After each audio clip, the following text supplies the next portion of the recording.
உங்கள் வீட்டில் செல்லம், மகிழ்ச்சி, அமைதியெல்லாம் நிலைக்க மகாலட்சுமியை எப்படி வரவழைக்கலான்னு சில எளிய வழிகளை பத்தி சட்டுன்னு பார்க்கலாம். வீட்ல பணம் தங்க மாட்டேங்குது, நிம்மதியே இல்ல, இப்படி ஒரு ஃபீலிங் இருக்கா? டெய்லி செய்யற சின்ன சின்ன விஷயங்கள் கூட எப்படி பெரிய மாற்றத்தை, அதாவது மகாலட்சுமியோட அருளை கொண்டு வரும்னு சில சூப்பர் டிப்ஸ் சொல்றாங்க. ஒன்னு புரிஞ்சுக்கோங்க, மகாலட்சுமினா வெறும் காசு பணம் மட்டும் இல்லைங்க.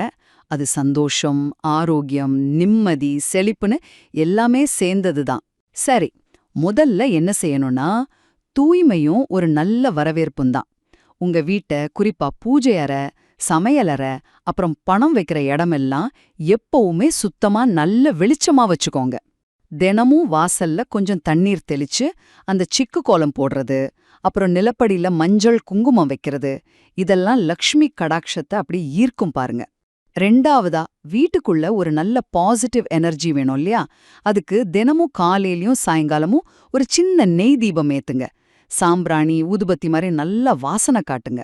துளசி, மஞ்சள் செடி, ஏன் மணி பிளான்ட் கூட, இந்த மாதிரி செடிகளை வளர்க்கறது வீட்டுக்கு ரொம்ப நல்ல வைப்ரேஷனையும் பசுமையும் கொடுக்கும்.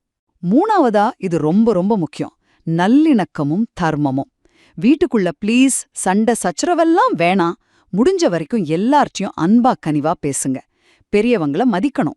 அப்புறம் உங்களால முடிஞ்ச தானம், சாப்பாடு கொடுக்கறது, துணிமணி கொடுக்கறது, இல்ல யாராவது படிக்கிறதுக்கு உதவி செய்யறது, இந்த மாதிரி செய்யும்போது மகாலட்சுமியோட அருள் கண்டிப்பா நமக்கு கிடைக்குங்க. ஆக இந்த மாதிரி சின்ன சின்ன விஷயங்களை நீங்க தொடர்ந்து செஞ்சுக்கிட்டு வந்தாலே உங்க வீட்ல மகாலட்சுமி நிரந்தரமா வாசம் செய்வாங்க.